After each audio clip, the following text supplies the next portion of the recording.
बिस्मिल्लाहिर्रहमानिर्रहीम, अस्सलाम वालेकुम। लाइव डॉक्टर शाहिद मसूद के साथ मैं हूँ सुमेरा सलीम। नाज़रीन, वज़ीर-ए-आज़म शहबाज शरीफ साहब ने तेहरान में ईरानी सदर के हमरा मुश्तरका प्रेस कॉन्फ्रेंस करते हुए कहा कि हम अमन चाहते हैं और खित्ते में अमन के लिए काम करेंगे, जबकि मसला कश्मीर समेत तमाम तनाज़ात मुज़ाकरात के जरिए हल करना चाहते हैं। दूसरी जानिब सुप्रीम कोर्ट में मखसूस नशिस्तों से मुतालिक केस की समाअत हुई, जिसमें जजिस ने रिमार्क्स दिए कि सुन्नी इत्तेहाद काउंसिल मखसूस नशिस्तों की हकदार नहीं है। केस की समाअत जो है कल तक के लिए मुलतवी कर दी गई है। इसके अलावा भी दीगर मौज़ूआत पर आज हम गुफ्तगू करेंगे। स्टूडियो में हमारे साथ मौजूद हैं डॉक्टर शाहिद मसूद। अस्सलाम वालेकुम डॉक्टर साहब। वालेकुम जी, आपको भी डॉक्टर साहब, वज़ीर-ए-आज़म शहबाज शरीफ साहब ने ईरानी सदर के हमरा जो प्रेस कॉन्फ्रेंस किया उसमें उन्होंने कहा है कि तमाम तनाज़ात मुज़ाकरात के जरिए हल करना चाहते हैं, भारत से तिजारत, दहशतगर्दी और पानी के मसले पर बातचीत करने के लिए भी तैयार हैं। बहुत आम दौरा ये जो दौरे हैं, ख़ास तौर पे देखें, ये तो फॉलो अप में अब हो रहे हैं ना जी। बहुत कुछ हो चुका है पिछले चंद दिनों या हफ्तों में। तो उसमें शहबाज शरीफ साहब जो हैं वो तुर्किया गए, तुर्किया से ईरान, आज़रबाईजान, इन मुल्कों में, और फिर हो सकता है कि वो एक दूसरा मुमकिन है, अभी कोई इसकी कन्फर्मेशन नहीं, लेकिन और मुल्कों में भी जाएं, सऊदी अरेबिया और बाकी मुल्कों में, खलीजी रियासतों में जाएं। और इसी दौरान इसहाक डार साहब जो हैं वो चाइना से होकर आ गए हैं, जो इंतहाई तारीखी उनका दौर है। ये तारीखी दौर इसलिए कि उसमें अफ़गानिस्तान के साथ जो हमारे मसाइल चल रहे थे उसमें बड़ी हद तक जो है, बड़ी हद तक उसमें कशीदगी कम हुई है। और वो कशीदगी जो है वो इस हद तक कम हुई है कि जो अफ़गानिस्तान का मीडिया है, मैं अगर यहाँ पे ATN न्यूज़ कोट कर रहा हूँ, 56th स्लाइड अगर हम दिखा सकें, Afghanistan cracking down on militants resetting relations with Pakistan. तो ये जो है, ये अफ़गानिस्तान का मीडिया जो है उनका, आज हरियाणा न्यूज़ जो है ये कोट कर रहा है। तो ये बहुत अच्छा है कि उनकी सॉइल जो है वो पाकिस्तान के ख़िलाफ़ इस्तेमाल नहीं होगी, और मुश्तरका तौर पे ताल्लुकात, हमारा पड़ोसी है, हमारा बिल्कुल आप समझें कि हमारे ही लोग वहाँ बैठे हैं, हम ही बैठे हुए हैं, हमारे भाई हैं सारे। तो ये अब जाहिर है कि एक जो सूरत हाल एग्ज़िट के बाद हुई, और फिर उसमें बहुत सारे मसाइल और कई दिहाइयों से उनके यहाँ एक प्रॉब्लम चल रही है। तो बहुत अच्छा है कि वो पाकिस्तान के साथ मिल के और आगे तरक्की के रास्ते पे पाकिस्तान के साथ जाएँ। इसी तरह ईरान हमारा पड़ोसी, तो ये जो है बड़ा इम्पोर्टेंट। और तुर्किया, तो रजब तय्यब एर्दोगन से मुलाकात हुई और बड़ी ज़बरदस्त मुलाकात हुई। तो ये कि वो ये बहुत अच्छा है, और आने वाले दिनों में दुनिया जो है वो पाकिस्तान के साथ काफ़ी ज़्यादा पाकिस्तान इंगेज करेगा, दुनिया पाकिस्तान को इंगेज करेगी इंशाल्लाह। और बहुत सारे जो जियो पोलिटिकल इशूज़ हैं, मैं हमेशा ये बात कहता हूँ कि जियो पॉलिटिक्स अपने इलाके से ही शुरू होती है। मतलब शहर पे आप बाद में शहर वालों से बाद में बात करते हैं, पहले तो मोहल्ला शुरू होता है ना, मोहल्ला, गली, क्या सूरत हाल क्या आपकी गली मोहल्ले में। जब गली मोहल्ले में किसी के फड्डे चल रहे हों ओस पड़ोस में, तो वो आगे जाके क्या बात करेगा। ये वो सूरत हाल है जो भारतीय वज़ीर-ए-आज़म नरेंद्र मोदी की 11 साल की हुकूमत में उनको दरपेश है। बहुत बड़ा चैलेंज है कि उनके साथ कोई भी खड़ा नहीं हुआ। बल्कि मैं इसमें सिर्फ ये बात आपसे करूँ कि जो शशि थरूर उनके सबसे काबिल, और ज़ाहिर है कि वो बड़े अच्छे उनके साबिका डिप्लोमेट भी रहे हैं, उनसे मुलाकातें भी हुई हैं, अक़वाम मुत्तहिदा में वो फ़राइज़ भी सर अंजाम देते हैं, पढ़े लिखे से हैं। तो एक तो उन्होंने वो जो बात की थी तुर्किया वाली, वो बात, उस पर हमने इतराज़ किया था। दूसरा ये है कि वो चले गए हैं अमेरिका का दौरा ख़त्म करके, और मैंने वहाँ से चेक किया तो वहाँ उनकी किसी ट्रम्प इंतज़ामिया से या किसी और से, जो भारत का सफारत खाना है उसमें ही उनकी मुलाकातें हुई हैं, जो डायस्पोरा है उनसे, और वो किसी बड़े थिंक टैंक में भी नहीं गए। तो वो उसके बाद वहाँ से चले गए हैं, और अब वो कल मेरे ख़्याल से पनामा पहुँच जाएंगे। तो ट्रम्प से उनकी मुलाकात नहीं हुई। अब एक उनका पैगाम मुसलसल चल रहा है जिसमें वो ये कह रहे हैं कि ट्रम्प जो है वो उसे कोई आता जाता नहीं है, और बड़ी शदीद तनकीद कर रहे हैं ट्रम्प पे, और कह रहे हैं कि उसे कुछ पता नहीं है, उसे कुछ नहीं समझ, और ये बड़ी बदकिस्मती है। और मैं पिछले कई सदूर के साथ जो है अमेरिका के, उनके साथ इंटरेक्ट करता रहा हूँ। अब भारत के जो लोग हैं वो इसको कह रहे हैं कि ये तो पुरानी तकरीर है, पिछले साल की तकरीर है, कोई वहाँ पे लिटरेरी फोरम था, उसमें उन्होंने ट्रम्प को के बारे में कोसा था ट्रम्प को। लेकिन मसला ये कि जब भी कोसा था, ये वीडियो तो पहुँच गई है ट्रम्प साहब तक, पहुँचाने वाले बहुत से लोग हैं। तो अब वो ट्रम्प जो है उनको कह रहे हैं पिछले साल का हो, या अभी एक हफ़्ता पहले का हो, या 10 दिन का हो, तो वो मेरे ख्याल से उन्होंने सारी मीटिंग्स वगैरह जो उनकी प्रपोज थी प्रॉपर ट्रम्प इंतज़ामिया से, बल्कि कुछ लोगों का तो पता चला कि वो तो पीछे हट गए, ये इन्होंने कैंसिल कर दी कि भाई हमने नहीं शायद मिलना, तो शशि थरूर से दूर रहो इस वक्त, क्योंकि ये तो यहाँ अमेरिकन सॉइल पे बैठ के इनकी वीडियो चल रही है और वो सही है गलत है क्या है पता नहीं है कि, लेकिन आप उनके असल तो ये था ना, पॉलिटिकली आपने इंगेज करना है जाके उनको अपना मौक़ा पर बयान करना है। तो इस दौरान अगर आप किसी से मिले ही नहीं है वहाँ पे, किसी से भी नहीं मिले और सिर्फ आपने तकरीर वहाँ पे की और उसके बाद पनामा चले गए, तो ये तो इसका तो मकसद नहीं हुआ ना। फिर पाकिस्तान का एक डेलीगेशन अभी जाएगा तो वो जाहिर है कि उसमें बिलावल भुट्टो जरदारी होंगे या हिना रब्बानी खर होंगी और बाकी लोग होंगे, तो वो थिंक टैंक से मिलेंगे, वो बाकी डायस्पोरा से मिलेंगे, कांग्रेस के लोगों से मिलेंगे। लेकिन ये है कि उससे उसके अलावा अगर आप ट्रम्प इंतज़ामिया से, तो जयशंकर और जो उनके वज़ीर ख़ारजा वो इंगेज ही नहीं कर रहा, ट्रम्प इंतज़ामिया से दूर हैं सारे। तो वो अब एक अजीब सा मामला है कि वहाँ पे गए तो किसको कायल किया, वो तकरीर एक चल रही है और वो भी ट्रम्प को कोसा जा रहा है उसमें, तो बहरहाल बड़ी। और एक और मामला भी दरमियान में हो गया है, वो ये कि S-400 जो है उसके पैसे दिए हुए थे, 5.4 बिलियन डॉलर्स की पेमेंट हुई थी। तो वो 5.4 बिलियन डॉलर्स की जो पेमेंट हुई थी, तो उसके लिए अजय देवल साहब ने जो है वो जाना था रशिया, और रशिया जाना था कि वो हमें जल्दी डिलीवर करें, वो डिलीवर क्यों नहीं कर रहे आप। तो उसके लिए ये मैं 53rd यहाँ पे कोट कर रहा हूँ, टाइम्स ऑफ इंडिया को कोट कर रहा हूँ। अजय देवल ने ये पिछले चंद रोज़ पहले था कि उन्होंने S-400 की डिलीवरी के लिए रशिया जाना था, लेकिन वहाँ से जो ख़बर आ रही है वो ये है कि रशिया की तरफ से थोड़ी सी माजरत की गई है कि आप जो हैं यहाँ पे ना आए अभी। तो अजित दोवल जो हैं उन्होंने अपना दौरा जो है वो मुलतवी कर दिया। अच्छा, ये CNBC को 57 को भी मैं कोट करूँ ना, तो NSA Ajit Doval likely to visit Moscow next week to push for early delivery और S-400, क्योंकि S-400 की पेमेंट हो चुकी है। देखिए ना, बात यह है कि 2018, इस खबर को देखें, 2018 में भारत ने S-400 ख़रीदे थे उनसे, और 3 उसमें से जो है वो डिलीवर हो गए थे, चौथा जो है वो 2025 में आना था और 5वां जो है शायद 2026 में आना था। तो वो इसीलिए जाना था, लेकिन मॉस्को से जो ज़राए हैं वो बता रहे हैं कि अजय देवल साहब से भी गुजारिश की गई है कि अभी आप ना आएँ। अच्छा, एयर डिफेंस सिस्टम जो है S-400, इसके बारे में दरमियान में तो हम बात करते रहे हैं बाकी, लेकिन 10 मई को, 10 और 11 मई को जब सारा ये उनके साथ हमारी जो है उनकी जाहिरियत का जवाब दे रहे थे, तो चाइना डेली 58th और 59th, दोनों चाइना की, एक तो सरकारी एजेंसी है और एक चाइना डेली, दोनों को मैं 58th और 59th कोट कर दूं कि इन दोनों ने रिपोर्ट किया था कि Pakistani jets destroy air defence system in India's Punjab. Pakistan jets destroy air defence system in India's Punjab, ठीक है ना। तो इनके डिस्ट्रॉय होने की खबरें जो हैं वो चाइना के जो सरकारी मीडिया से भी और बाकी चाइना के मीडिया ने भी की थी। तो S-400 ही है ना जो वहाँ पे 1.4 बिलियन दिया था, और ये तो सारे S-400 ये वो दिन है, ज़हन में रखें जब शी जिनपिंग जो है वो विक्ट्री परेड के लिए मौजूद हैं मॉस्को में। उसी दौरान ये सारा मामला हुआ था, तो उन्होंने कहा था कि एक डिस्ट्रॉय हो गया, पाकिस्तान की तरफ से कहा गया था और चाइना ने उसको कोट किया था। अच्छा, अब ये आप समझें कि तारीख़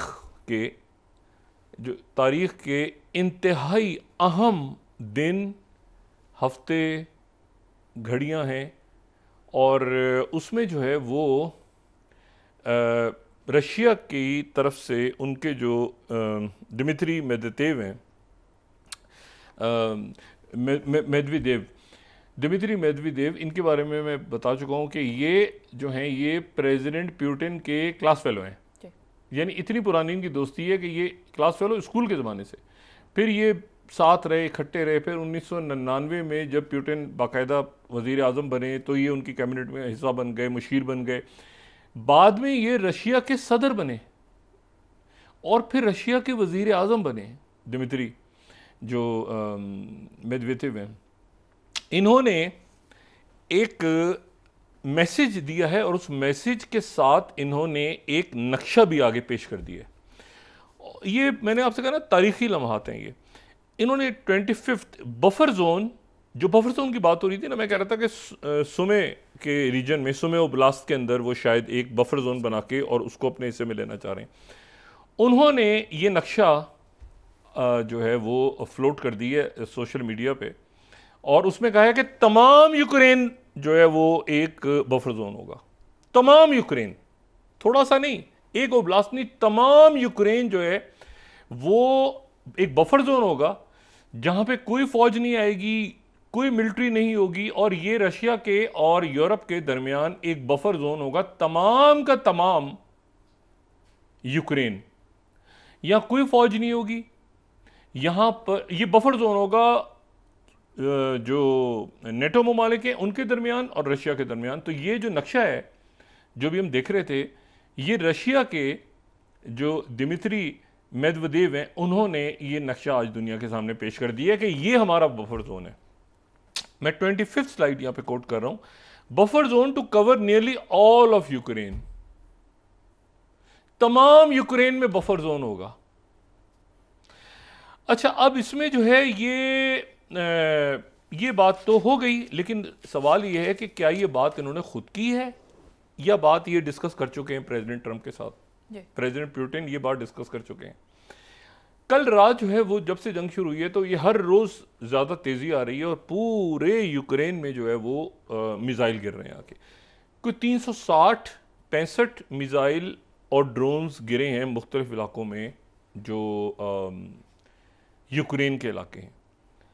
अच्छा, अब उसमें जो फिर वही ज़राए के हवाले से बात आ रही है, उसमें ये कहा जा रहा है कि कुछ जो लोग उसमें वहाँ पे मारे गए हैं, क्योंकि कीव में बाकी जगहों में पूरे ऑल आउट वॉर है इस वक्त, पूरे यूक्रेन में बॉम्बिंग हो रही है और वो कह रहे हैं यूक्रेन पूरा का पूरा जो है वो, उसमें कोई शायद अमेरिकन या बाकी लोग जो वॉलंटियर पहुँचे हुए थे वो भी शायद अपनी जानों से गए हैं, वो अपने डिक्लेयर ही नहीं किया होता उनको, उन्होंने अपने आप को, वो भी शायद पहुँचे हुए हैं। तो बड़ा भरपूर अटैक जो है वो हुआ है। उसके ऊपर जो है प्रेसिडेंट ट्रंप जो है वो गुस्से में आए और उन्होंने ये फर्स्ट, अगर हम देखें तो इन्होंने सोशल जो ट्रू सोशल है उसके ऊपर इन्होंने ये मैसेज दिया है कि मेरी हमेशा पुतिन से बड़ी अच्छी दोस्ती रहती थी, but something has happened to him, उसके साथ कुछ हो गया है, अगर हम ये मैसेज दिखा सकें। Something has happened to him, कुछ हो गया, he has gone absolutely crazy, he is needlessly killing a lot of people and I am not just talking about soldiers. Missiles, drones गिर रहे हैं सिटीज़ पे, यूक्रेन पे, कोई रीज़न नहीं है। मैंने हमेशा ये बात की है कि he wants all of Ukraine. अब ये बात देखें, ये बात इनकी डिस्कस हो चुकी है, ये गुस्सा दिखा रहे हैं अपना, क्योंकि वो मेदवेदेव ने बात कर दी ना कि पूरा यूक्रेन होगा, तो ये कह रहे हैं कि मैं हमेशा कहता रहा हूं, कब कहते रहे, ये कभी नहीं कहा प्रेसिडेंट ट्रंप ने, not just a piece of it and maybe that's proving to be right if he does, it will lead to downfall of Russia. ये रशिया के जवाल का सबब बनेगा यूक्रेन में अगर आ गए वो। लाइकवाइज अब आगे इन्होंने ज़ेलेंस्की का कैसी तैसी फेरी है, वो कहते हैं Zelensky is doing his country no favours by talking the way he does, everything out of his mouth. उसके मुंह से जो भी निकलता है ज़ेलेंस्की के, वो मुसीबतें खड़ी करता है, उसको अपना मुंह बंद रखना चाहिए। I don't like it and it better stop, बोलना बंद करे, बात मुंह पे टेप लगा के बैठे। This is a war that would never have started, I were a president, मैं सदर होता कभी जंग शुरू नहीं होती। This is Zelensky's, Putin's and Biden's war, not Trump's. हमारी जंग ये नहीं है, ये तीन लोगों की जंग है। I am only helping to put out the big and ugly fires that have been started through gross incompetence and hatred. मैं सिर्फ कोशिश कर रहा हूं कि इस जंग को खत्म करवाऊं, लेकिन जो पूरे यूक्रेन को पे कब्जे की बात हुई है वो तो एक तो रशिया ने कर दी। अब रशिया की तरफ से इस क्रेजी की जो बात इन्होंने की है, तो रशिया की तरफ से आया कि जज्बाती आदमी है, उन्हें बड़े प्यार मोहब्बत से क्रेमलिन की तरफ से आया कि जज्बाती आदमी है, बड़े अच्छे हमारे ताल्लुकात हैं, बड़े पुतिन के अच्छे दोस्त हैं, लेकिन जज्बात में आके उन्होंने बात कह दी, तो कोई ऐसा मसला नहीं है। लेकिन बहरहाल यूक्रेन पूरा का पूरा जो है वो हमारा हिस्सा बनेगा। एक सवाल यहाँ नया खड़ा हो गया कि जो पैट्रियट मिसाइल्स थे, भाई देखें ना, ये 1.5 बिलियन का पैट्रियट मिसाइल सिस्टम था जो डिफेंस सिस्टम है। तो पैट्रियट जो डिफेंस सिस्टम है, तो वो डिफेंस सिस्टम जो है उसकी कुछ 7 या 10 बैटरीज तो ऑलरेडी यूक्रेन में थी, वो तो यूक्रेन को दे दी गई थी। और ये अगर हम सेकंड तरह देखें ना, पैट्रियट वेपन सिस्टम जो है ये 70 किलोमीटर रेंज तक और लेंथ, तो काफ़ी हम इसको डिटेल में डिस्कस कर चुके हैं पहले, लेकिन इशू ये है कि ये तो दी जा चुकी थी इनको, यूक्रेन को। अब यूक्रेन पे मिसाइल कैसे गिर रहे हैं? क्या उसमें ये जो पैट्रियट वेपन देखें ना, एक तो था वहाँ इसराइल में बर्बाद हो गया, अब एक जो है इनका पैट्रियट इधर हो गया, इसीलिए वो गोल्डन डोम वोम की उस पर बाद में बात करेंगे, वो नया कोई बना रहे हैं डिफेंस सिस्टम, क्योंकि वो उधर फारिग हो गया, ये इधर फारिग हो गया। आधी दुनिया को बेचा हुआ है इन्होंने पैट्रियट सिस्टम, जो ये कई अरब ममालिक को, यूरोपीय ममालिक को, पूरी दुनिया को इन्होंने फ़रोख्त किया हुआ है। वो अगर इसको क्रॉस कर गए हैं रशियंस, तो इसका मतलब है उधर जो है वो अंसारुल्लाह वाले क्रॉस कर गए और इसराइल पे उन्होंने मारे, तो उसे थार्ड भी बेकार हो गया और सारे उनके आयरन डोम भी बेकार हो गया और ये एरो भी बेकार हो गए। और अगर इधर ही क्रॉस कर गए हैं मिसाइल से, उसका मतलब पैट्रियट या तो धमाके से उड़ा दिए गए हैं, या ये है कि बेकार हो गए हैं, या इन्होंने काम ठीक नहीं किया। तो कैसे पैट्रियट अगर मिसाइल्स थे वहाँ पे, तो ये एक नया वहाँ पे अब एक नई बहस छिड़ गई है, जैसे S-400 के हवाले से इंडिया में छिड़ी हुई है, या तो राफेल के हवाले से भी छिड़ी हुई है। लेकिन ये है कि ये अब एक मसला ये है कि प्रेसिडेंट प्यूटिन दो तीन चीज़ें प्रेसिडेंट प्यूटिन से जो मामला तय हुए ट्रंप के, वो ये बोलते रहेंगे, ज़बानी बात करेंगे, लेकिन ये है कि मिलिट्री एड ये नहीं देंगे। क्योंकि जो प्रेसिडेंट प्यूटिन की तरफ से कहा गया है कि अगर कोई मिलिट्री एड दी गई तो हम ये यूक्रेन को पूरे को बफर जोन बनाएंगे, वरना शायद हम ना बनाएं, यानी ये भी उबहम है। तो मिलिट्री एड तो देने से रहे। फौजी एड में मैंने बात कल भी की थी कि जर्मनी से या पोलैंड से 2-2.5 लाख फौज मार्च करती हुई आ जाएगी यहाँ पर, और रशियंस के साथ और नॉर्थ कोरियंस के साथ लड़ेगी। इस वक्त सवाल ही पैदा नहीं होता क्या प्रेसिडेंट ट्रंप जो है मजीद पैसा देंगे ज़ेलेंस्की को, हारे हुए घोड़े पे मजीद शर्तें लगाएंगे, सवाल ही पैदा नहीं होता। तो अब यह है कि अब वो ज़ेलेंस्की को तो बहुत सख्त बयान दिया उन्होंने, मुंह बंद करे, जब बोलता है तो इसके मुंह से मजीद मुसीबतें खड़ी होती हैं। जब वो चीख रहा है कि मेरे तो यूक्रेन का नक्शा आ गया है, दूसरा मिसाइल गिर रहे हैं, फ़ौजें वापस आना शुरू हो गई हैं, वो रिट्रीट होनी शुरू हो गई है बहुत बड़ी तादाद में, हज़ारों फ़ौजों की। तो देखिए पूरा जो ये डायनामिक्स हैं यूरोप की और फिर दुनिया की, ये तब्दील होने जा रही हैं पूरी दुनिया की, ठीक है। और ये अफ्रीको यूरेशिया एक पूरा एक नया यहाँ पे सेटअप या अरेंजमेंट या जो भी कहें, ये पूरे इस खित्ते में। अब उसके साथ जो है वो उन्होंने जो यूरोपीय यूनियन की जो सरबराह हैं उनसे इन्होंने बात की प्रेसिडेंट ट्रंप ने, और प्रेसिडेंट ट्रंप ने, अच्छा ये $1.5 बिलियन का एक पैट्रियट है, 1.5 बिलियन का। और ये जो है ये मज़ीद पैट्रियट मिसाइल जो हैं ये मांग रहे थे, लेकिन ये है कि उनको वो नहीं मिल सके। और ये जो ये बहुत बड़ा एक धचका है। यूरोप क्या करेगा इस पूरी सूरत हाल में, क्योंकि देखिए ये नक्शे का आ जाना जो है ना, अच्छा कोई आम हो ना बंदा उनका नहीं, ये उनके पुतिन के दोस्त और साबिक सदर रशिया के, यानी पुतिन जिस पोस्ट पे है उस पोस्ट पे, और फिर उसके बाद पुतिन के वज़ीर आज़म, फिर ये वज़ीर आज़म बने, तो बहुत, और अब उनकी जो सिक्योरिटी काउंसिल उसके वाइस चेयरमैन है, तो बहुत इंपॉर्टेंट इनकी पोस्ट है दिमित्री मेदवेदेव की। अच्छा फिर उसके बाद जो है वो ये कि जो प्रेसिडेंट ट्रंप ने वॉन्डर लेयन के साथ बात की, जो कि EU की सरबराह हैं, उनके साथ उनकी टेलीफोन पे बात हुई। तो प्रेसिडेंट ट्रंप ने कहा ऐसा है कि मैं वो जो मैंने ऐलान किया था 50% टैरिफ लगाने का 1 जून से, वो मैं 9 जुलाई तक पोस्टपोन कर रहा हूँ। तो वो 9 जुलाई तक उन्होंने आगे खींच दिया। तो EU के सांस में सांस आई कि भाई EU के ऊपर जो है फौरी तौर पे वो जो उन्होंने कहा था कि मैं 1 जून से 50%, और उन्होंने कहा कि फिर मुज़ाकरात होंगे आगे भी, तो यूरोप के ऊपर से उन्होंने प्रेशर हटाया प्रेसिडेंट ट्रंप ने। और लेकिन उधर जो है वो यूक्रेन हाथ से निकल रहा है। अब इसके नताइज क्या होंगे, नेटो के लिए क्या होंगे, EU के लिए क्या होंगे, मोल्दोवा के लिए क्या होंगे, जॉर्जिया के लिए क्या होंगे, रोमानिया के लिए क्या होंगे, फिनलैंड के लिए क्या होंगे, पूरा जो ईस्टर्न फ्लैंक है कॉकेसस के लिए क्या होंगे, बेल्टिक रियासतों के लिए क्या होंगे, ये एक लॉन्ग टर्म। और क्या यूरोप जो है वो नेटो को रखेगा 5% पे ले जाके और पैसे देगा? और क्योंकि यूक्रेन तो हाथ से निकल गया, लेकिन प्रेसिडेंट ट्रंप तो लेंगे, कहेंगे भाई रशिया आगे आ जाएगा। और उनके मुख्तलिफ थिंक टैंक्स ने कहना शुरू कर दिए कि अगले 2-3 साल के अंदर पुतिन को ना रोका गया और नेटो को ना मजबूत किया गया तो वो तो आगे मार्च करते हुए आ जाएंगे। जैसे मार्च करते हुए जर्मनी तक तो आ गए थे ना, भाई जर्मनी तक तो आ गए थे। तो सोवियत सेकेंड वर्ल्ड वॉर में तो जर्मनी तक था। तो वो कहते हैं कि पुतिन के जहन में तो यही है कि जर्मनी तक आना है दोबारा वापस, तो वो जर्मनी तक आते मार्च करते हुए आ जाएंगे, जहाँ हिटलर ने खुदकुशी की थी सोवियत यूनियन की फ़ौजों के सामने। तो ये एक बहुत बड़ा क्राइसिस है कि एक नया नक्शा उनका आ गया सामने, और उन्होंने कहा कि यूक्रेन जो है पूरा का पूरा, और साथ ही वो भी ट्रंप भी कह रहे हैं कि क्रेजी है, और वो मैं पहले ही नहीं कह रहा था कि इसको ना रोका गया तो ये पूरे यूक्रेन पे कब्जा कर लेगा। अब ट्रंप का भी वही कहना और रशिया का भी वही कहना, ये एक बड़ी हैरान कुन बात है कि ये कैसे हुआ। दूसरा जो मामला है वो ये है कि जो बहुत बड़ी खबर मुतवक्को है किसी भी वक्त, वो ये है कि एक तो जैक वुड जो हैं वो रिज़ाइन कर गए, जो CIA के फॉर्मर एम्प्लॉय थे और जिन्होंने वो फाउंडेशन बनाई हुई थी गज़ा की ह्यूमैनिटेरियन फाउंडेशन, वो जो न्यूयॉर्क टाइम्स ने स्कैंडल डाला तो वो उसमें ये जो फाउंडेशन है इसका हेडक्वार्टर जो कि जेनीवा में था, तो स्विट्ज़रलैंड की अथॉरिटीज़ शायद इन्वेस्टिगेशन शुरू कर रही हैं इसके ऊपर पूरी के ये कैसे वहाँ पर CIA के फॉर्मर ऑफिशर्स ने जेनीवा के अंदर ये कैसे कायम की हुई थी और ह्यूमैनिटेरियन एड और ये तो ये जो है ये रिज़ाइन कर गए वहाँ पे और रिज़ाइन करके ये बस गायब हो गए। अच्छा, लेकिन उसके साथ ही जो एक बहुत बड़ी ख़बर आ रही है वो ये है कि एक तो यरूशलेम डे है आज। यरूशलेम डे जो है ये 25 और 26 मई को वहाँ पे जो इसराइल में मनाया जाता है और इसराइल में इसलिए मनाया जाता है कि 67 के अंदर यहाँ पर जो है यरूशलेम पे जो इनका जो मगरिबी इलाका है पूरा ये चूँकि उर्दन के हाथ से निकल गया था तो इसलिए वो वहाँ पे वो इसको मनाते हैं, ये मगरिबी किनारा और इस सारा चला गया था इलाका।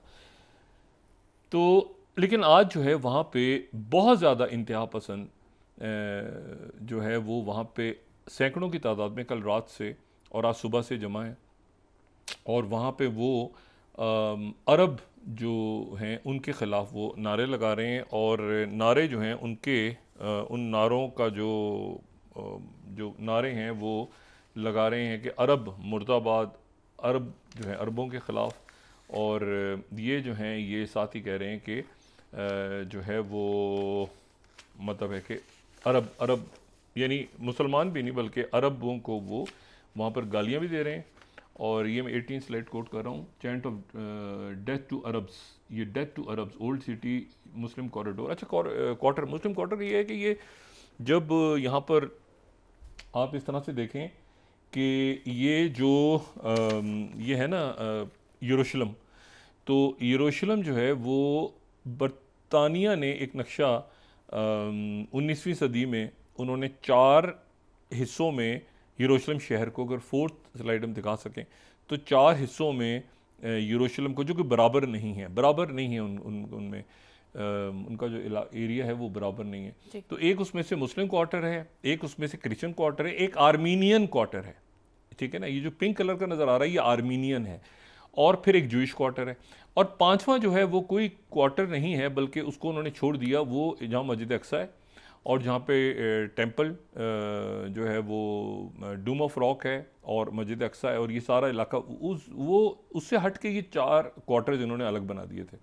अभी 4 क्वार्टर्स हैं जिन लोगों को जाने का इत्तेफाक हुआ है तो उनको ज़्यादा अंदाज़ा होगा और कुछ उनको पता भी होना चाहिए। बात ये बड़ी इंपॉर्टेंट है क्योंकि उसमें बात ये है कि जो सबसे ऊपर है ना, जो डेमास्कस गेट है, अच्छा जो 7 पे आ रहा है डेमास्कस गेट, ये सीरिया की तरफ खुलता है और ये ऑटोमन्स के दौर में बना था, उस्मानिया सुलेमान आज़म के दौर में, तो ये जो है ये डेमास्कस ये उस तरफ खुलता है। अच्छा, फिर जो जाफ़ा गेट है जो 1 है, ये जाफ़ा गेट वो जाफ़ा की जो बंदरगाह है उस तरफ ये खुलता है दरवाज़ा, तो ये उस तरफ उनके नाम से है। अच्छा, ये जो ज़ाइन गेट है ना, जो आर्मीनियन क्वार्टर में से निकलता है, ज़ाइन गेट ये है, अगर हम दिखा सकें तो ज़ाइन गेट जो है ये हज़रत दाऊद अलैहिस्सलाम का जो मज़ार है उस तरफ ये ज़ाइन गेट खुलता है। बिल्कुल अगर देखें इसमें सेकंड ज़ाइन गेट जो है ये हज़रत दाऊद अलैहिस्सलाम के मज़ार की तरफ ये खुलता है, और इसमें जो लॉइन गेट है, ये तो ज़ाइन गेट हो गया ना, लॉइन गेट जो है वो है मुस्लिम क्वार्टर पे। अच्छा, मुस्लिम क्वार्टर पे जो लॉइन गेट है वो जो है वो इसको बाब जैतून कहते हैं, और यहाँ पर 2 शेरों का मुजस्समा लगा हुआ है और ये बाब जैतून। लेकिन जो इम्पोर्टेंट बात जो इसमें थोड़ी सी हिस्टोरिकली इम्पोर्टेंट है वो ये है कि जो गोल्डन गेट है, गोल्डन गेट बंद है, और गोल्डन गेट के बारे में ये कहा जाता है कि ये वो गोल्डन गेट है जहाँ से हज़रत ईसा अलैहिस्सलाम कुछ रवायत के मुताबिक और कुछ रवायत के मुताबिक जो है वो इमाम मेहदी और कुछ रवायत, और ये गेट बंद है, वो आए, और उनका जो कहना ये है कि यहाँ से जो है उनके जो किंग, जिस किंग का इंतज़ार हो रहा है किंग डेविड का, तो वो किंग डेविड आएंगे तो ये गेट खुलेगा। तो ये गेट बंद, ये दरवाज़ा बंद है। अगर आप वहाँ पे जाके देखें तो ये एक वॉल्ड सिटी है यरूशलेम, एक दीवार चारों तरफ इसकी दीवार, जैसे लाहौर के ना दीवारें हैं चारों तरफ, कुछ दरवाजे रह गए, कुछ दरवाजे ख़त्म हो गए, कुछ की बाकियात बाकी, इसी तरह से ये वॉल्ड सिटी है, इसके चारों तरफ जो है ये दीवारें हैं। कुछ दीवारें गिर गई हैं, कुछ बाकी हैं, सदियों से बल्कि हज़ारों सालों से ये यरूशलेम अपनी जगह मौजूद है। तो कुछ दरवाजे हैं, कुछ ख़त्म हो गए हैं, लेकिन ये जो दरवाजे हैं, ये जो दरवाज़ा है ख़ास तौर पे ये अपनी जगह मौजूद है। और जो बाकी दरवाजे हैं वहाँ से लोग आते हैं जाते हैं, वो एक्चुअली मतलब है कि दीवारें हैं, मतलब वो दीवारें रह गई हैं, कुछ बाकियात रह गए, लेकिन ये जो दरवाज़ा है इसकी तारीख़ी तौर पे और मज़ाहिब के हवाले से इस दरवाज़े की बड़ी अहमियत है। तो इसको ख़ास तौर पे उन्होंने सील करके रखा हुआ है और कहा हुआ है ये बहुत अरसे से बंद है, और कहा हुआ है ये दरवाज़ा उस वक्त खुलेगा जब इन शख्सियात का ज़ुहूर होगा। तो जो क्रिश्चियंस हैं कुछ और कहते हैं, यहूदी कुछ और कहते हैं, और मुसलमानों का ईमान कुछ और है। अच्छा, तो ये जो है अब वो मुस्लिम क्वार्टर में सबसे ज़्यादा पॉपुलेशन है, तो मुस्लिम क्वार्टर में सारे जमा हो गए, और मुस्लिम क्वार्टर में जमा होने के बाद उनको वो वहाँ पर जो है वो अरबों को गालियाँ और ये और वो जो उनके इंतहा पसंद जो वज़रा हैं और बाकी सारे लोग वो वहाँ पर उन्होंने हंगामा बपा किया हुआ है, वो तोड़ रहे हैं दुकानों को, आग लगा रहे हैं, ये कर रहे हैं, वो कर रहे हैं सारा, और एक झुंझलाहट है अजीब सी और गुस्सा है और ये और वो। और उसकी वजह ये है कि एक बहुत अरसे पहले एक साहब का मैंने इस प्रोग्राम में ज़िक्र किया था, और वो थे डॉक्टर बिशारा बहबा। ये डॉक्टर बिशारा बहबा जो हैं ये एक फ़लस्तीन में इनकी जो है ये पैदाइश हुई है। इनका जो ख़ानदान है वो नकबा के दौरान 48 के में ये मगरबी किनारे पे आके आबाद हो गया था। तो ये काफ़ी अरसे से ये अमेरिका में हैं, और लेकिन इनका कभी भी इन्होंने अपनी सरज़मीन से इन्होंने राब्ते ख़त्म नहीं की, और फ़लस्तीनी हकूक़ की एक बहुत बड़ी आवाज़ है। वहाँ पे हार्वर्ड से वाबस्ता रहे, बड़े बड़े ज़बरदस्त वहाँ पे आदमी। तो इन्होंने ये वो हैं जिन्होंने स्टीव विटकॉफ के साथ, हमास के साथ बराह रास्त जो राब्ता हुआ था, तो वो उसमें ये भी थे। एक तो एडम बॉलर थे, एक स्टीव विटकॉफ थे, और एक जो हैं वो डॉक्टर बिशरा बहबा थे। अब जो डॉक्टर बिशरा बहबा हैं और स्टीव विटकॉफ, इन्होंने जब एडन अलेक्जेंडर को रिहा करवाया था, जो कि आखिरी अमरीकी इजरायली नज़ाद जो फ़ौजी था जिससे नेतन्याहू को नहीं मिलने दिया गया, तो इन्होंने कहा था कि सीज़फायर होगी, जंगबंदी होगी, और जंगबंदी के बाद प्रेसिडेंट ट्रंप ऐलान करेंगे कि जंगबंदी हो गई है, मुआहिदा हो गया है। अच्छा, अब सूरत हाल ये है कि वो मुआहिदा हो गया। अच्छा, और उसमें इसराइल बाईपास हो गया, नेतन्याहू को साइड पे फेंक के हमास और अमेरिका के दरमियान ये मुआहिदा हो गया है तकरीबन फाइनल। और मैं 35 स्लाइड कोट कर रहा हूँ कि president Trump will reportedly announce a US brokered Gaza ceasefire in coming days. जल्द से जल्द प्रेसिडेंट ट्रंप पे शदीद इस वक्त दबाव है अरब ममालिक का, बाकी मुल्कों का, कि वो किसी भी वक्त जो है वो ऐलान करने जा रहे हैं। और ऐलान जो है उनका ये होगा कि यहाँ पर जो है वो सीज़ फायर का एग्रीमेंट हो गया है, और सीज़ फायर का एग्रीमेंट होने के बाद वो इसको ऐलान कर देंगे। और ये जो है ये बेन गिवेर और बाकी सारे जो, अच्छा, अलमदाइन टीवी जो है जो कि हमास के क्लोज है, वो खबर दे रहा है, ये 20 slide, US reply waited today likely to come back positive आ गया है वो। फिर अलमदाइन ने थोड़ी देर बात किया कि पैलेस्टीनियन लीडर जो है mediator led by doctor Baba and Steve Witkoff currently waiting final replies to proposal. फिर 22 after trust US will commit guarantee of implementation of ceasefire as long as both sides continue in good intent. अच्छा, और उसके बाद ये है कि इसमें तो ये, अच्छा, उसके बाद स्काई अरेबिया की तरफ से भी ये ख़बर आ गई, और स्काई अरेबिया ने भी कह दिया कि जी ये जो है ये किसी भी वक्त जो है ये ऐलान हो जाएगा, प्रेसिडेंट ट्रंप ऐलान करेंगे। अच्छा, अब ये जो है इसके ऊपर ये उनकी तरफ से तरदीद हो रही है, वो कह रहे हैं कि हमने नहीं माना। वो अमेरिका की तरफ से बात हो रही है कि ये जो है किसी वक्त अनाउंस कर देंगे इसको। फिर जो है वो जो अरब मीडिया है उसने भी इसको पिक कर लिया, और कुछ देर पहले जो है वो इसको अल अरेबिया ने भी इस खबर को रन किया कि जो है ये मुआहिदा जो है वो फ़लस्तीनी लीडर्स का कहना ये है कि मुआहिदा जो है वो तय पा गया है। ये अरब मीडिया भी कह रहा है, बाकी ये सारी, और प्रेसिडेंट ट्रंप ऐलान करेंगे अपने वादे के मुताबिक कि इसमें जो है यहाँ पर जो है वो सीज़ फायर हो जाएगा। उस सीज़ फायर के नतीजे में 70 दिन का सीज़ फायर होगा, 60 दिन का भी हो सकता है। 10 इसमें वहाँ से ये रमाली रिहा करेंगे हमास वाले 70 दिन के लिए। 60 वो हो गया, तय हो गया, और प्रेसिडेंट ट्रंप ने अनाउंस करना है। और इसमें वो जो फौजी ऑपरेशन था वो रुक गया है। गज़ा में फौजी ऑपरेशन, कल भी मैंने कॉल दी थी कि बड़ी ज़बरदस्त शटअप कॉल गई है कि गज़ा के अंदर मत जाओ। अच्छा वो ख़बरें दे रहे हैं 77% है गज़ा पे, इसराइल इधर है उधर है, जो भी दे रहे हैं खबरें, लेकिन अब इंटरेस्टिंग बात है कि हमास मौजूद है तो उनके पास यरकमाली है ना, तो हमास अपनी जगह मौजूद है। वो याहिया सिनवर या अहमद सिनवर के बारे में तो मैं अभी नहीं कुछ कहना चाहता हूँ, उनके बारे में मुख्तलिफ इतलात हैं कि वो ज़िंदा हैं या ये फॉग ऑफ फायर, जो फायर हुई थी यरूशलेम में, और ये इधर यरूशलेम में नहीं पूरे इसराइल में जो आग लगी थी तो उसमें कुछ लोग वहाँ से निकल गए थे, उसके बारे में मुतज़ाद इतलात हैं। असल बात यह है कि सीज़ फायर जो है वो प्रेसिडेंट ट्रंप जल्द से जल्द अनाउंस करना चाहते हैं ये सीज़ फायर। और ये सीज़ फायर का जो ऐलान है ये प्रेसिडेंट ट्रंप की एक बहुत बड़ी कामयाबी होगी। और प्रेसिडेंट ट्रंप जो है, अच्छा मैं सिर्फ यहाँ पे इसराइल की मीडिया को कोट कर दूँ, ये 36 स्लाइड इसराइल रिजेक्ट्स, पहले तो ये किया इम्पॉसिबल, ये किसी हुकूमत के लिए मुमकिन नहीं है। मैंने आपसे कहा था ना नेतन्याहू के लिए बहुत मुश्किल होगा, लेकिन नेतन्याहू से ही करवाएंगे। उसके बाद 37 US set to present own deal proposal. अच्छा उसके बाद ये है कि इसराइल आयोमी 39 Trump expected to announce Gaza ceasefire. उसके बाद ये Israel national news, Trump expected to announce Gaza ceasefire deal tied to hostage release. Daily Mail बरतानिया का, Trump wants to declare Gaza ceasefire within days and says he want to stop the whole situation as soon as possible.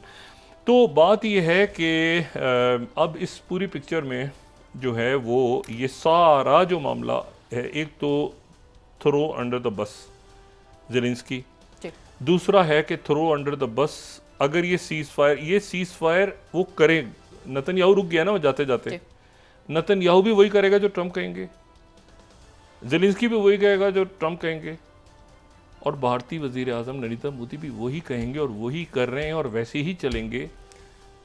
ठीक है, इधर उधर आज उन्होंने बड़ी सख्त पाकिस्तान की बात की है, गोलियां मार दूंगा, मैं मर जाऊंगा, मार दूंगा, ये सारा चलेंगे बिल्कुल सीधी लाइन पे, ऐसे नाक के इशारे पे चलेंगे जहां ट्रंप कहेगा खड़े हो जाओ, बैठ जाओ, सीधे चल, सीधे मोड़, आगे चल, पीछे चल, वो बिल्कुल।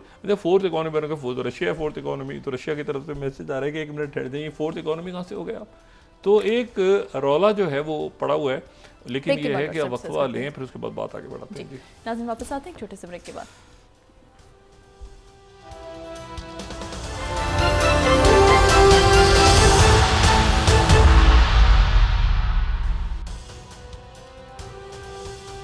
वेलकम बैक नाज़रीन। डॉक्टर सुप्रीम कोर्ट में आज मखसूस नशिस्तों से मुतल्लिक भी केस की समाअत हुई है, जजेस की जानिब से रिमार्क्स भी दिए गए। इसकी सुननी इत्तेहाद कौंसिल जो है मखसूस नशिस्तों की देखिए क्या फैसला आता है और बजट किस तरह से सामने आता है, क्या सारे मामला होते हैं। मैं सिर्फ ये है कि एक तो ये जो ड्रोन के हमले हो रहे हैं ना यूक्रेन पे जी, और शदीद हमले हो रहे हैं और यूक्रेन डिफेंड नहीं कर पा रहा, और तमाम उनके पास मदद भी ख़त्म हो गई है, ना यूरोप इंटरेस्टेड है ना नेटो इंटरेस्टेड है, और इसको ड्रोन हम ज़ॉम्बी भी कह सकते हैं, या बहुत ज़्यादा, और वो फ़ौज सरेंडर करेगी ज़ेलेंस्की की, या ये है कि वो आगे बढ़ता जाएगा। रशिया को कोई रोकने वाला नहीं है रशिया को, और ये एक अंडरस्टैंडिंग है ट्रंप और रशिया की कि वो क्रेज़ी कह दिया और साथ ही कह दिया कि देखो मैं पहले नहीं कह रहा था इससे होगा।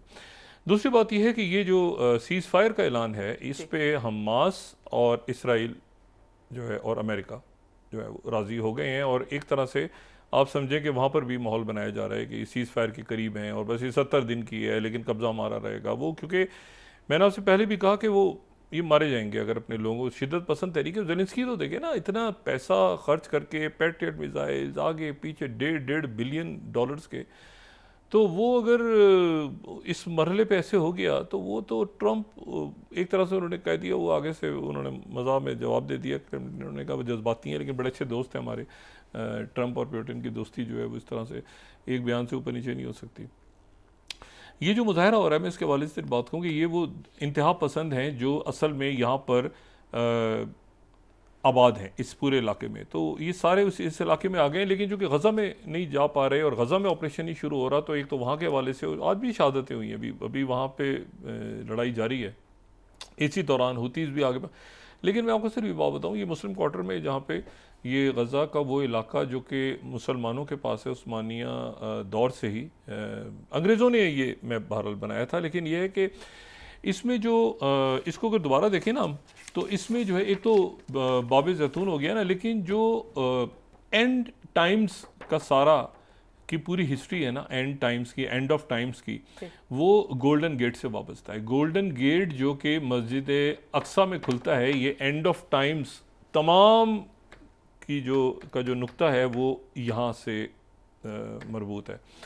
और ये अगर इस दरवाजे को हम देखें गौर से, तो ये बरह रास्त मस्जिद अक्सा में, यानी बिल्कुल इसके बैक साइड पे मस्जिद अक्सा है। ये जो शहर की जो मशरकी दीवार है या मशरकी साइड है, उसके ऊपर ये मौजूद है।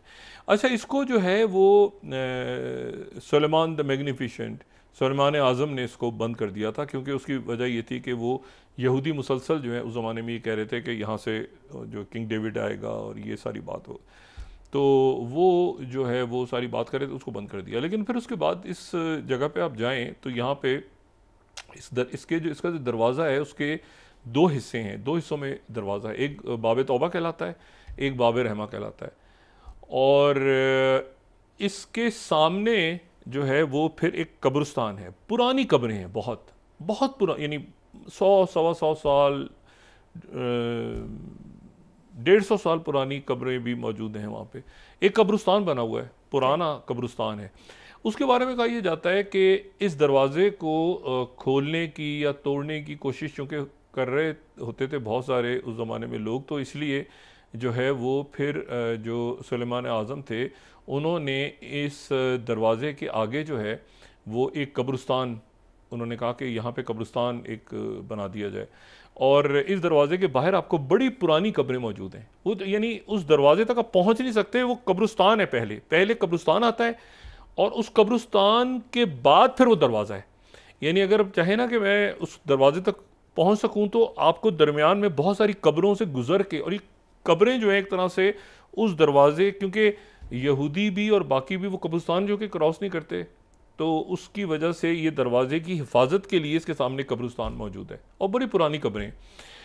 तो एनीवे, अब मैं ये बता रहा था आपको कि वो ये जो इलाका है ये तो है ना गोल्डन गेट, जो कि मशरिक की तरफ है, और मशरिक की दीवार के साथ ये इसके बिल्कुल, अगर आप इस नक्शे में भी देखें फोर्थ में, तो ये दरवाज़ा खोलें तो अक्सा, मस्जिद अक्सा की में एंट्री हो जाती है। यानी ये वो दरवाज़ा है जो बिल्कुल वहाँ खुलता है, और कोई दरवाज़ा ऐसा नहीं है जो मस्जिद अक्सा का जो कंपाउंड है उसमें खुले। ये दरवाज़ा है और ये बंद है, ठीक है। ये इस बात इंपॉर्टेंट है। तो बाकी जो लॉइन गेट है वो मुस्लिम उसमें खुलता है, बाकी उधर डेमास्कस गेट और ये सारे जो गेट्स हैं, जाफा गेट और ये सारे, लेकिन जो मजहबी इंपॉर्टेंस है वो इस गोल्डन गेट की है। अच्छा, तो ये बहरहाल मुस्लिम क्वार्टर के अंदर जो है इन्होंने जाके वहाँ पर आज काफ़ी हंगामा किया। मस्जिद अक्सा की में तो नहीं दाखिल हुए, लेकिन ये कि इनके जो लोग हैं वो वहाँ पे गालम गलूच और ये सारे वहाँ पे सिलसिला सारा करते रहे, क्योंकि इशू ये है कि आगे ऐलान जो है वो क्या करना है।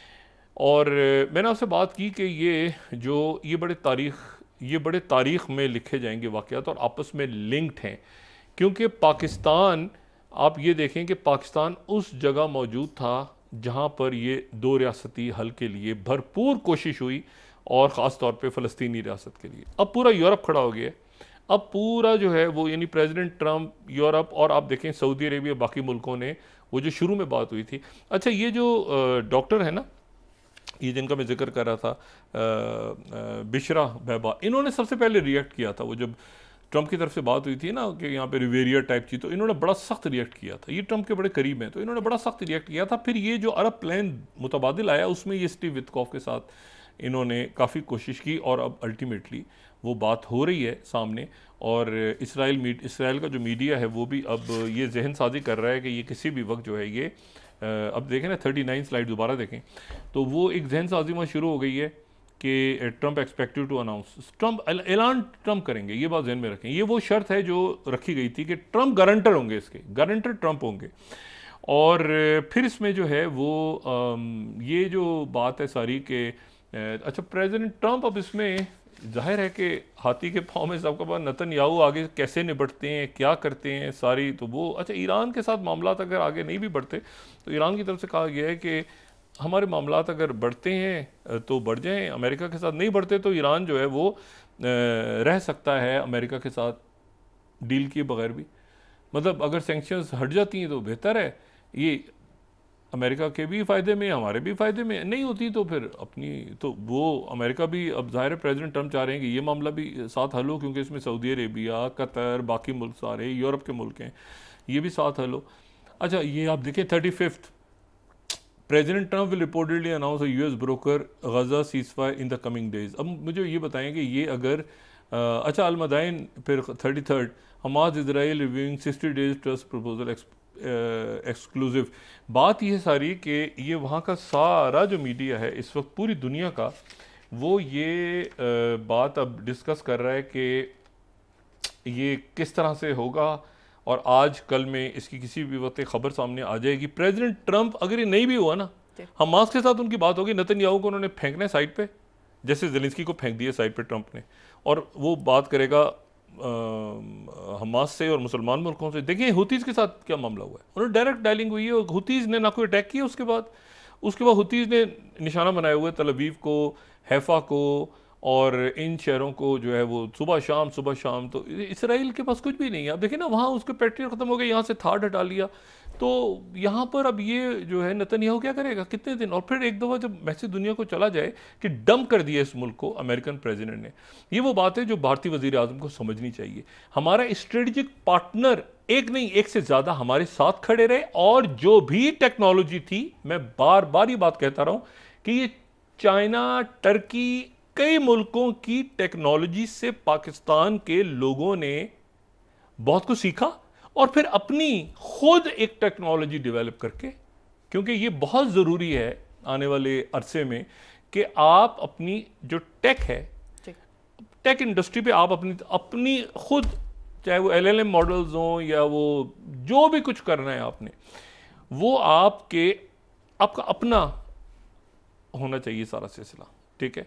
तो अगर आपने किसी और मुल्क से कोई जहाज़ लिए भी हैं या कोई आपने चीज़, तो लेकिन वो जो उसकी जो टेक्नोलॉजी है और उसकी जो ट्रेनिंग है और उसके बाकी जो कंपोनेंट्स हैं उसके सारे, एक तो ये कि उनकी इंटीग्रेशन कैसे होती है, और दूसरी बात ये है कि वो जो है वो अब आप देखें ना, साइबर, ये कई फ्रंट्स पे एक साथ हुआ है ना, साइबर पे भी जो है पाकिस्तान, स्पेस में भी, साइबर में भी आगे गया है पाकिस्तान। फतह अल्लाह ताला ने दी है पाकिस्तान को इसमें जो बैटल ऑफ नैरेटिव, सबसे ज़्यादा तो इंपॉर्टेंट इंफॉर्मेशन वॉरफेयर है ना आज की दुनिया में, उसमें भी पाकिस्तान आगे गया। कोई बात इनको मानने को तैयारी नहीं है। राफेल का जो मेरीन का मामला था वो भी शायद खटाई में पड़ रहा है फ्रांस के साथ। और दूसरे इनके मामला ये हैं कि वो बुनियादी सवाल तो अपनी जगह रह गए ना, कि 22 अप्रैल किसने की थी। अब यहाँ पर आके 1.25 महीने बाद पाकिस्तान को नहीं छोड़ेंगे, फलां नहीं करेंगे, शशि थरूर जो है वो पनामा पहुँच गए, वो ये हो गया वो हो गया। बुनियादी सवाल अपने जयशंकर किधर गए। तो ये जो है ये मामला जब निबट जाएगा, और देखिए गलत जगह इन्होंने बैट की हमेशा। आपका ख्याल से इनको S-400 जो है अभी नहीं जा रहे, अजीत डोभाल बताए ना लोगों क्यों नहीं जा रहे मॉस्को, जो वहाँ पे जो उनके नेशनल सिक्योरिटी एडवाइज़र हैं ईरान के, वो तो स्ट्रेटेजिक मामला तय करने जा रहे हैं। ईरान के जो सिक्योरिटी चीफ हैं वो तो मॉस्को पहुँच जाएंगे आजकल में। इन्होंने जाना था आगे पीछे कि S-400 में जल्दी दिए जाएं, ये क्यों नहीं जा रहे, इनको वहाँ से रोका गया है या क्या हुआ है, अचानक अजीत डोभाल का दौरे कैंसिल हो गया है। तो मतलब इनकी तरफ से कोई ऑफिशियल स्टेटमेंट आएगी तो हम कर लेंगे डिस्कस उसको।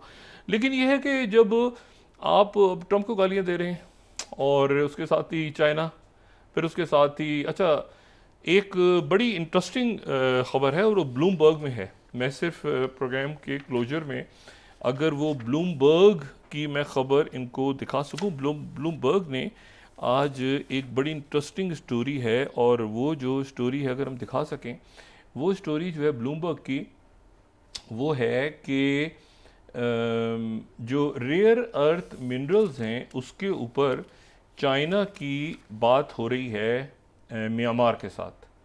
अच्छा वो हम बाद में उस पर डिस्कस कर लेंगे अगर वो स्लाइड तैयार नहीं है, लेकिन ब्लूमबर्ग ने ये आज एक बड़ी स्टोरी दी है। अच्छा ये बड़ी स्टोरी है और उसकी वजह यह है कि जो म्यांमार है उसके साथ तो इनके मामला जो हैं वो ठीक नहीं है बल्कि झगड़ा चल रहा है, झगड़ा फसाद चल रहा है। तो म्यांमार जो है, क्या उसके साथ चाइना जो है वो रेयर अर्थ मिनरल्स के मामला तय करने जा रहा है या तय कर चुका है? तो ये चारों तरफ से जो है ना, ये मेरे ख्याल से, मैं हमेशा बात ही करता हूँ कि जियो पॉलिटिक्स आपकी शुरू होती है आपके इलाके से। तो अगर नेपाल भी नहीं है, मालदीव भी नहीं है, बांग्लादेश भी नहीं है, म्यांमार भी नहीं है, पाकिस्तान के साथ आपने एक अजीब किस्म का एक मामला रखा हुआ है, तो फिर उसके बाद जो है अफ़गानिस्तान में आप पहुंच रहे थे, वो अफ़गानिस्तान के मामला तय हो गए। तो बाकी ये नॉर्थ साउथ कॉरिडोर भी सी पैक, और ज़ाहिर है ईरान के साथ भी हमारे मामला बहुत अच्छे होंगे इंशाल्लाह। तो बाकी ये है कि अब अमेरिका आएगा और हमें बचाएगा, तो अमेरिका आएगा तो हमें बचाएगा। तो ये जो है, ये वो ब्लूमबर्ग की खबर है जो मैं चाहता हूँ कि यहाँ पर दिखा सकूँ कि China is special access to rare earths from Myanmar. तो इसको भी ज़रा पढ़ें और देखें कि आप जब फड्डों में पड़े हुए हैं सारे इलाके के साथ और सारे मोहल्ले के साथ और फिर पूरे शहर के साथ और फिर पूरी, तो इस दौरान बहुत कुछ ऐसा है जो कि आपके हाथ से निकल रहा है, आलमी सतह पे भी और इलाकाई सतह पे भी। बाकी यह है कि उधर सियासत करते रहें, अपनी सियासत आप नारे लगाते रहें, टीवी चैनलों पे आप अजीब किस्म की बातें करते रहें, उससे तो दुनिया फतह नहीं होती ना। उसके लिए तो फिर बहुत कुछ चाहिए होता है। जी बहुत शुक्रिया डॉक्टर साहब। नाज़रीन, इसके साथ ही आज का प्रोग्राम अपने इख्तिताम को पहुंचा। मुझे सुमेरा सलीम को इजाज़त दीजिए, अल्लाह ने के बाद। जी डॉक्टर साहब। और मोदी जी से एक गुजारिश है, झूठ बोलना बंद करें, अपने दोस्तों रिश्तेदारों गिरदो नवा के लोगों का सब ख्याल रखिएगा। अल्लाह हाफ़िज़।